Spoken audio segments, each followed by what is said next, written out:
UP की नब्ज को टटोलने के लिए इस वक्त हम पूर्वांचल में मौजूद हैं। गोरखपुर में इस वक्त मेरी मौजूदगी है और अगर बात की जाए तो गोरखपुर मुख्यमंत्री योगी आदित्यनाथ का गढ़, बीजेपी का गढ़। इस गढ़ पर अगर बात की जाए तो इंडिया गठबंधन ने यहां से काजल निषाद को चुनावी मैदान में उतारा है, तो वहीं बीजेपी की तरफ से एक बार फिर से सांसद रवि किशन को चुनावी मैदान में टिकट दिया गया है। अब जनता किस पर भरोसा करेगी, जनता के क्या मुद्दे होंगे, ये जानने के लिए हम गोरखपुर की सड़कों पर इस वक्त मौजूद हैं। चुनावी कारवां भारत समाचार का गोरखपुर पहुंच चुका है। यहाँ पर जनता जनार्दन हमारे साथ मौजूद है।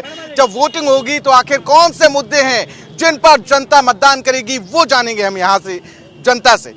मैम देखिए, जब वोटिंग की बात होती है तो महिलाओं के जो मुद्दे होते हैं वो प्रमुखता से, सरकार भी कहती है कि महिला सुरक्षा प्रदान की है हमने। क्या लग रहा है कि विकास किया गया है, महिलाओं के मुद्दे सुलझ गए? बिल्कुल बिल्कुल, इस समय बहुत ज़्यादा सुरक्षा है हमें। और मैं छोटी सी बात बताती हूँ, मैंने बहुत सारी डिग्रियाँ ली हैं और वो डिग्रियाँ उस समय थी जब भाजपा की सरकार नहीं थी। तो जिस तरीके से आज बेरोजगारी की बात होती रहती है, तमाम मैंने सुना है टीवी चैनलों पे, और लोग बहस करते हैं कि बेरोजगारी बढ़ गई है, बेरोजगारी बढ़ गई। और मुझे याद है कि मैं क्लास 4 से बेरोजगारी पे ऐसे लिख रही हूँ, है ना। 4 प्रमुख ज्वलंत जो मुद्दे होते हैं उसमें से एक बेरोजगारी रहा है। वो काल हमेशा से कांग्रेस का रहा। और मैंने बीएससी किया, लॉ किया, बीएड किया, तमाम डिग्रियों के बावजूद एक नंबर, 2 नंबर से मैं हमेशा चूकती रही और मुझे नौकरी नहीं मिली। लेकिन जैसे ही कंपटीशन एज खत्म होकर के मैं समाज सेवा के तौर पे आई, मेरा म्यूजिक पैशन था, जो कि आज के समय में मेरा कैरियर है, मेरा म्यूजिक स्कूल है। और आज के समय में मैं एक संस्था भी चला रही हूँ। और दोनों ही चीज़ें इतनी सुरक्षित तरीके से, आज के भाजपा गवर्नमेंट में इतनी सुरक्षित तरीके से 9 बजे 10 बजे तक स्कूटी। ठीक है मैम, क्या मुद्दे हैं, क्या कौन से मुद्दे रहेंगे जब आप मतदान करने जाएंगी, तो क्या दिमाग में आएगा?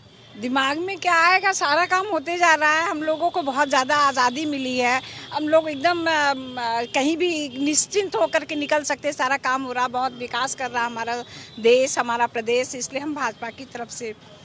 ठीक है मैम, आपका क्या मुद्दा रहने वाला विकास के? यही मुद्दा तो कोई नहीं है, सब तो विकास हो चुका है और आगे भी अच्छा काम हो, यही भरोसा है बीजेपी की सरकार पर? बहुत भरोसा है, बहुत है।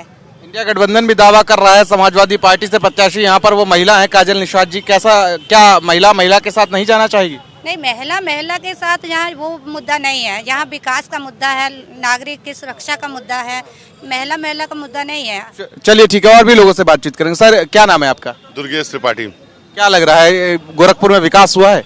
गोरखपुर में क्या, आप अगर एक बार ठंडे दिमाग से 2014 के बाद की स्थिति देखें तो पूरे भारत का विकास हर इस क्षेत्र में हुआ, चाहे वो अपना विदेश का क्षेत्र हो, चाहे वो धार्मिक क्षेत्र हो, चाहे वो कंस्ट्रक्शन का क्षेत्र हो, चाहे शिक्षा का क्षेत्र हो, कोई भी क्षेत्र हो, हर जगह विकास हुआ। हर जगह भारतीयों को एक गर्व की अनुभूति होती है, वो जो इस सरकार में हुई और निश्चित तौर पर हुई है। ठीक है, और भी लोगों से जानेंगे। गोरखपुर में विकास की बात की जाए, सुरक्षा की बात की जाए, तो क्या लग रहा है कि जैसे इस तरीके से देखा जा रहा है कि इस बार इंडिया गठबंधन सीधी टक्कर देता हुआ नजर आ रहा है? देखा जाए कि तो पूरे देश में जो विकास की लहर है, विकास चारों तरफ है, सभी क्षेत्रों में विकास हुआ है। चाहे शिक्षा के क्षेत्र में विकास हो, न्याय के क्षेत्र में विकास हो, अपराध मुक्त शासन योगी सरकार में है। इस प्रकार से आने वाले समय में पुनः जनता उन्हीं को चुनेगी जिन्हें साइकिल नहीं चलने वाली? साइकिल तो कतई नहीं चलेगी, साइकिल पंचर पूर्ण रूप से हो चुकी है, पूरा जनता की आवाज है। अच्छा ठीक है, विपक्ष भी दावे कर रहा है कि हम भी 400 सीटें ला रहे हैं। क्या लग रहा है, यूपी में वो कह रहे हैं कि 80 में से 79 सीटें हमारी है, एक पे टक्कर है? 100% मैं कह रहा हूँ कि 80 की 80 सीट जो है उत्तर प्रदेश में हम जीतेंगे। पूरे जनता आवाज बल है, चाहे वो किसी भी क्षेत्र में जाए, चाहे किसान हो, अधिवक्ता। ठीक है, क्या लग रहा है सर, यहाँ पर जो मुद्दे हैं, विकास के मुद्दे हैं, किसानों के मुद्दे हैं, सीएम योगी आदित्यनाथ का गढ़ है, कैसे देखते हैं इसको? मैं विश्वजीत शाही गोरखपुर से। आप सन 14 से रिकॉर्ड देख लीजिए, किसानों के जो मुद्दे थे, अधिकतर मुद्दे हमारे माननीय मुख्यमंत्री जी, हमारे प्रधानमंत्री जी उस मुद्दों को निराकरण कर दिए हैं। और निराकरण करने के बाद किसानों के लिए इतनी सुविधाएं यहाँ पे हैं, जो किसान जागरूक हैं उस सुविधाओं का लाभ। आवारा पशु एक मुद्दा रहा है जो विपक्ष लगातार उस पर चुनावी रोटियां सेकता हुआ नजर आया, कैसे देखते हैं उसको? वो आवारा नहीं है, पहले अपने शब्दों को हम लोग सही तरीके से बात करने के लिए सीख जाए। वो आवारा नहीं है, हिंदू धर्म सनातन धर्म का एक प्रतीक है, उसमें हमारी देवी देवताएं बसते हैं, उसको आवारा न कहा जाए। आवारा कहने वाले व्यक्ति को बख्शा नहीं जाएगा, और जो आवारा किस्म के लोग घूम रहे हैं वह संभ्रांति फैला रहे हैं। ठीक है, ठीक है। और भी लोगों से इधर जानने की कोशिश करेंगे कि क्या मुद्दे लग रहे हैं। जिस तरीके से देखा जा रहा है कि यहाँ पर बीजेपी और समाजवादी पार्टी में सीधी टक्कर है। सीधी टक्कर में मैं बहुत लंबा भाषण नहीं करूंगा। मैं कवि हूं, मैं 4 पंक्तियों में अपनी पूरी बात कह दे रहा हूं कि मंजिल नहीं खराब है, मुसाफिर खराब है, और इस सरकार में वो उतना ही सही है जो जितना खराब है। मंजिल नहीं खराब है, मुसाफिर खराब है, और इस सरकार में वो उतना ही सही है जो जितना खराब है। ओठों की कशिश पाने को ये मन चले बेताब हैं, चांद के मुखड़े पर अब क्यों ये नकाब है, और बदनियति का तो आलम हम क्यों कहें किसी एक की नियत खराब है। चलिए, ठीक है, ठीक है, ठीक है, ठीक है। जानूंगा कि यहाँ पर कमल खिल रहा है या साइकिल चल रही है। यहाँ पे देखिए, हमेशा कमल ही खिला है और कमल ही खिलेगा। यहाँ मोदी जी के नेतृत्व में और परम पूज्य महाराज जी के नेतृत्व में इतना विकास के कार्य हुए हैं, विकास की गाथा लिखी गई है कि जनता जनार्दन जो है अपना आशीर्वाद देकर इस बार फिर तीसरी बार माननीय प्रधानमंत्री नरेंद्र मोदी जी को प्रधानमंत्री पद पर बैठाने वाली है।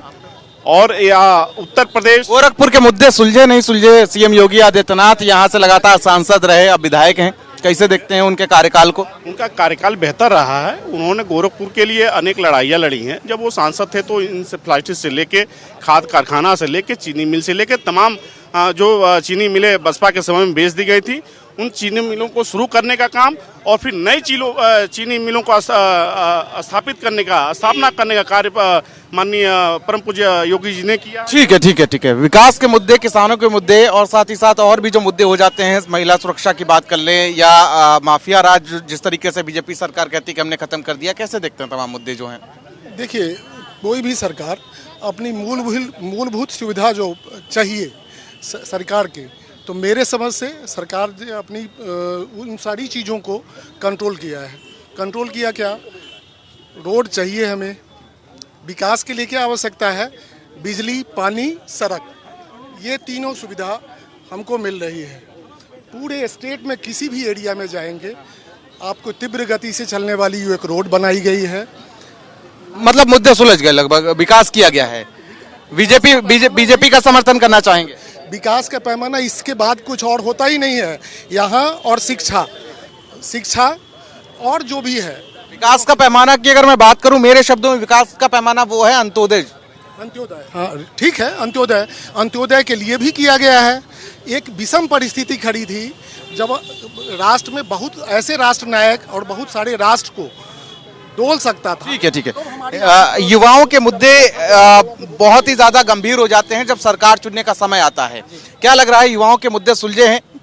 युवाओं के मुद्दे एकदम से सुलझ गए। एक बात मैं, महंगाई, बेरोजगारी, महंगाई जब हम तुलना करते हैं तो हम ये भूल जाते हैं 2015 का हम डेटा उठाते हैं किसी भी चीज का, और ग्रोथ हम भूल जाते हैं। हम हमेशा सैलरी काउंट करते हैं 2014 की, और हम प्राइस देखते हैं 2024 की। तो इसलिए ये जो 10 साल का डिफरेंस है उसको देख के फिर महंगाई का मुद्दा, हाँ महंगाई होती है, ग्रोथ होता है, जीडीपी है। दूसरी चीज एक और कहना चाहेंगे, एज अ युवा जो बार बार एक नौकरी मुद्दा आता है, नौकरी का मतलब ये नहीं कि बस किसी के अंडर ही एम्प्लॉयमेंट दिया जाए, आप स्वतः सेल्फ एम्प्लॉयड भी हो सकते हैं अगर आपको बेहतर इंफ्रास्ट्रक्चर, बिजली, पानी और सारी सुविधाएं। एंटरप्रेन्योरशिप की बात कर रहे हैं आप? जी बिल्कुल, हम एंटरप्रेन्योरशिप की बात कर रहे हैं। और स्टार्टअप वर्ड देखिए 2014 के बाद से ही जाता, उसके पहले भी एंटरप्रेन्योरशिप होता था, लेकिन जो बैंक आजकल बिना मॉर्गेज के, बिना किसी समस्या के 5 लाख तक युवाओं को एंटरप्रेन्योरशिप करने के लिए मदद कर रही है, प्लस सलाहकार नियुक्त किए जा रहे हैं कि आपको जरूरत हो तो उनसे मिले। एक मिनट बस हम लेना चाहेंगे, जो हमारे गोरखपुर के बाद जैसे यहाँ से 150 किलोमीटर दूर अयोध्या मंदिर, कई सारे लोगों ने कहा कि मंदिर से क्या होगा। हम कहते हैं आप एक बार जाइए और आप नोटिस करिए कि कुछ नहीं तो ठीक, समर्थन मतलब कहीं ना कहीं लग रहा है कि बीजेपी ने विकास किया है। भाई साहब, बीजेपी ने नहीं, राष्ट्रवादी पार्टी। ठीक है, ठीक है, ठीक है, ठीक है। क्या लग रहा है चाचा, कैसे देखते हैं? चुनाव आ रहा है, चुनाव है, मुद्दे तमाम हैं। कोई विकास बीजेपी ने गोरखपुर के पूर्वांचल में नहीं किया है। इन्होंने आश्वासन दिया था गोरखपुर में मेट्रो ट्रेन चलाने के लिए, इन्होंने नहीं किया। इन्होंने गोड़धैया नाला है, 5 साल हो गया, गोड़धैया नाला सांप सूंघ गया है, पता नहीं कब बन के तैयार होगा। यूनिवर्सिटी का रिजल्ट जो है तो क्या लग रहा है कि काजल निषाद के लिए, काजल निषाद जो यहाँ से प्रत्याशी हैं, वोटों से जीत रही हैं काजल निषाद। बम्पर वोटों से। साइकिल चलेगी? और इनकी गलतियों से जीत रही हैं वो। कौन कौन सी गलती कर दी? इन्होंने कहा था कि गोरखपुर में फिल्म सिटी बनाएंगे, जब पहली बार आए थे तो सांसद बने थे, तो इन्होंने जनता से, गोरखपुर के जनता से इन्होंने आश्वासन दिया था कि मैं गोरखपुर में फिल्म सिटी बनाऊंगा।